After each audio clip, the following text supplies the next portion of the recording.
Allahumma shalli wa sallim.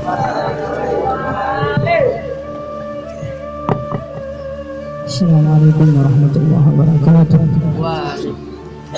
Alhamdulillah, wassalatu wassalamu ala rasulillah sayyidina wa maulana Muhammadin wa ala alihi wa sahbihi wa sallam. Subhanaka la ilma lana illa ma 'allamtana innaka antal alimul hakim. Rabbi shrah li sadri wa yassir li amri wahlul 'uqdatam min lisani yafqahu qawli. Teman-teman yang dimuliakan oleh Allah Subhanahu wa taala, sama kita membaca kitab Bidayatul Hidayah karya Imam Al-Ghazali. Sampailah pelajaran kita pada Juz'ul Awal.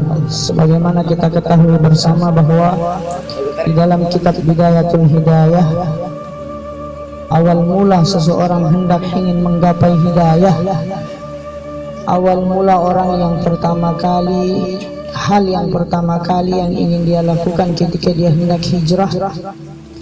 Di dalam kitab Bidayatul Hidayah ini Imam Al-Ghazali membagi kitabnya menjadi 3 bagian. Bagian pertama tentang ketaatan, bagian kedua tentang meninggalkan maksiat, dan bagian ketiga tentang adab suhbah wal muasyarah ma'al khaliq, bergaul dengan Allah, bagaimana cara kita bermuasyarah, bermuamalah, bagaimana cara kita menyambung tali hubungan kita dengan Allah Subhanahu wa taala dan kepada makhluk Allah Subhanahu wa taala. Kata Imam Al-Ghazali pada Qismul Awal fi ta'ah, tentang ketaatan, ila an qal i'lam anna awamirallahi ta'ala faraidun wa nawafil. Kata Imam Al-Ghazali, sesungguhnya perintah Allah itu ada yang faraid, ada nawafil.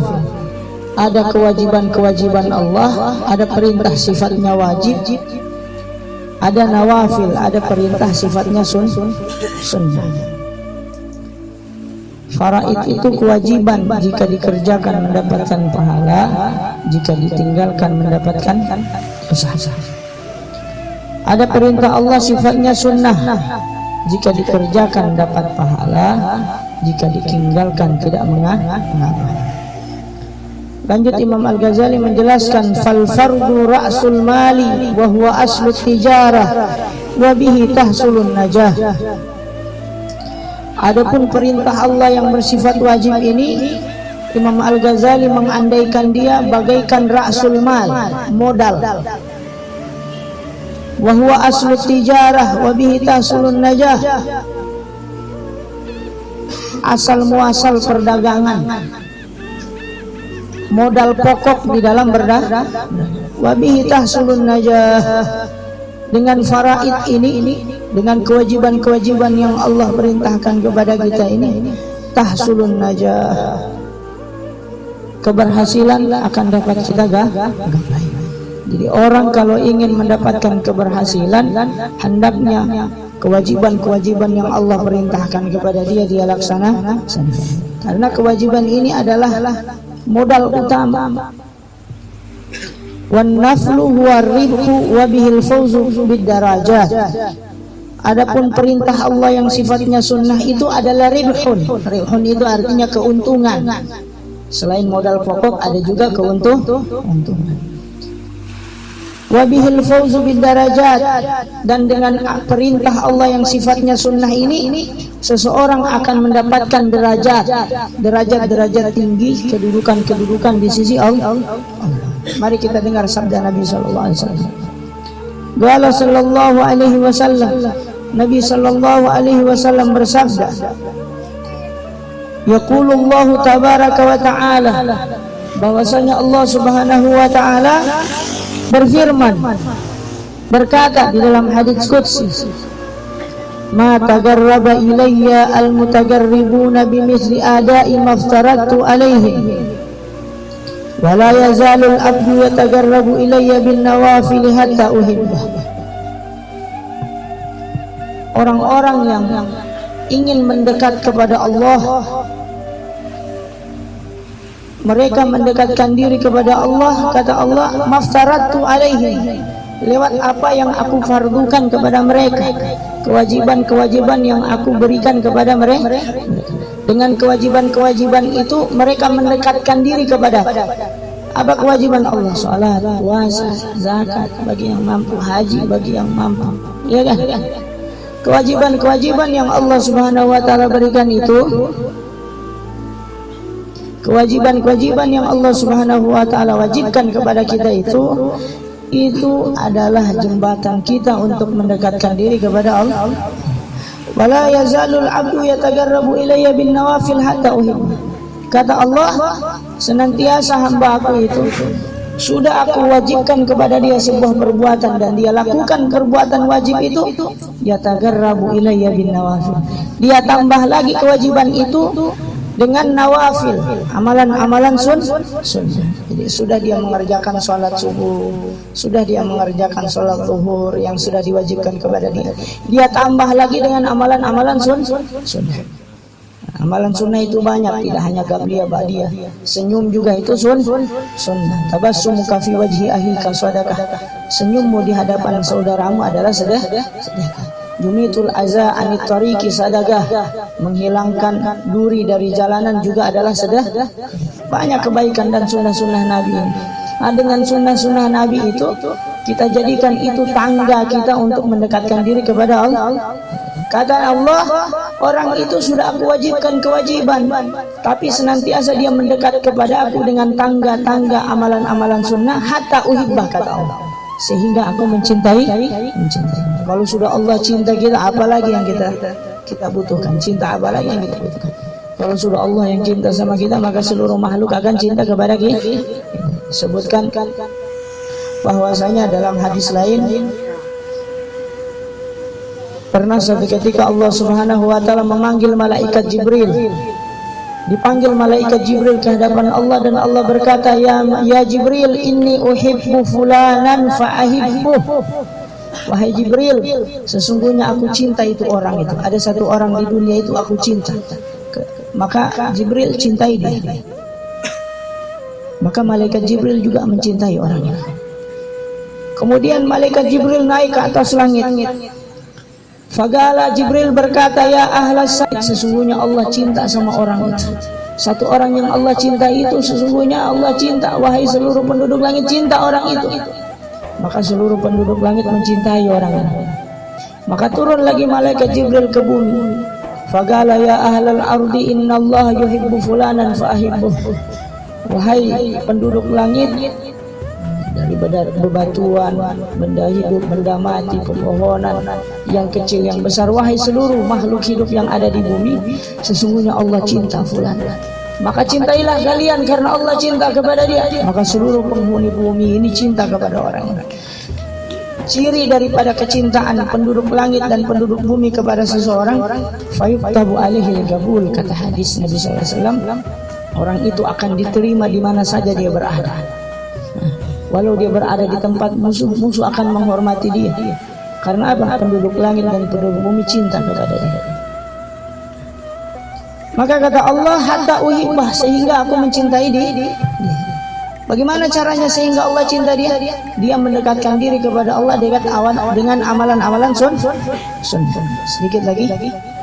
Fa idza ahbabtuhu, kalau sudah Allah, kata Allah, apabila aku mencintainya, kuntu sam'ahu alladhi yasma'u bih, aku akan menjadi telinga yang dia pakai mendengar. Wa basarahu alladhi yubsiru bih, aku akan menjadi matanya yang dia pakai untuk melihat. Wa lisanuhu alladhi yantiqu bihi, kata Allah, aku akan menjadi lisannya yang dia pakai untuk berucap.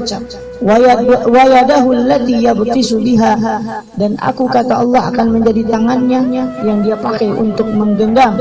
Wa rijlahu allati yamshi biha, dan aku akan menjadi kakinya yang dia pakai untuk berjalan.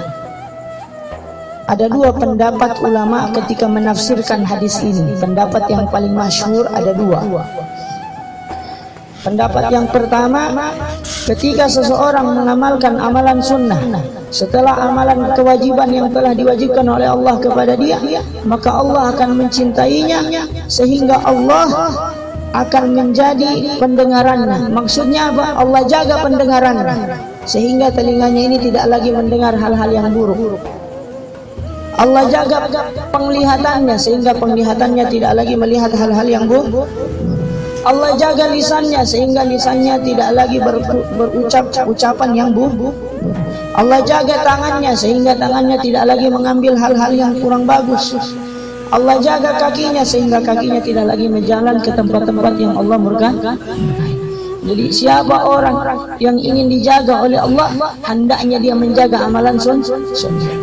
Ini pendapat yang pertama.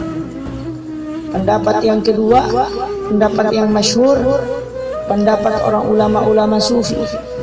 Manakala seseorang hamba mendekatkan diri kepada Allah lewat amalan wajib, kemudian dia tambah dengan amalan sunnah sesuai dengan zahir hadis ini, kata Allah Subhanahu wa taala, aku kata Allah akan menjadi pendengaran yang dia pakai untuk melihat. Maksudnya dia mendengar sesuatu yang tidak biasa didengar oleh orang-orang biasa. Dia mendengar ucapan hatinya orang. Nah, saya pun cara apa? Lama sekali baca kita ini, capek sudah saya. Dia dengar itu di dalam hati.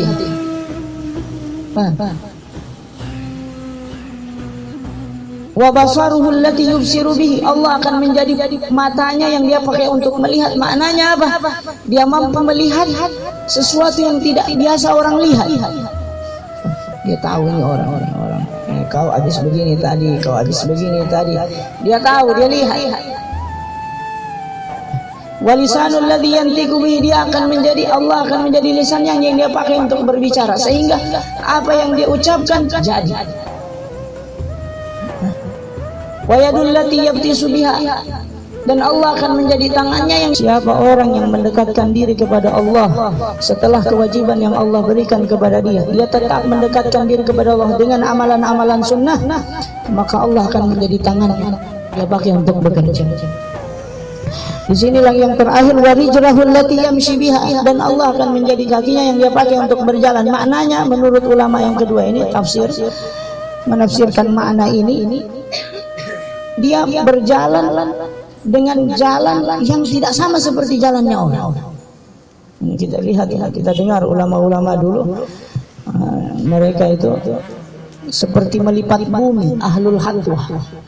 Dua langkah mereka itu sama dengan 230 langkah kita. Tidak heran mereka itu sebentar-sebentar di sini, bentar-bentar lagi sholat di mana? Sholat di Makkah. Sholat di mana? Sholat di Madinah. Padahal tinggal di Kalukubula. Kenapa? Karena bumi itu dilipat sama dia. Ahlul khatwah, ahlul khatwah, yang kakinya itu sudah dibimbing oleh Allah Subhanahu wa taala sehingga bumi ini dilipat sama mereka. Bahwasanya Allah Subhanahu wa taala suka orang-orang yang senantiasa mendekatkan diri kepada Allah dengan amalan-amalan sunnah. Amalan sunnah ini banyak saudara, senyum, menghilangkan duri di jalanan. Anak-anak saudara kita dalam keadaan kesusahan, pakai peci itu sunnah. Paham? Pakaian putih sunnah. Bantu orang yang susah. Tolong orang, niatkan untuk mendekatkan diri kepada Allah. Mudah-mudahan Allah Subhanahu wa taala berikan kepada kita kekuatan zahir dan batin untuk tetap istiqamah mengerjakan amalan-amalan fardu dan terus menambah amalan ibadah kita dengan hal-hal yang sunnah. Amin ya rabbal alamin.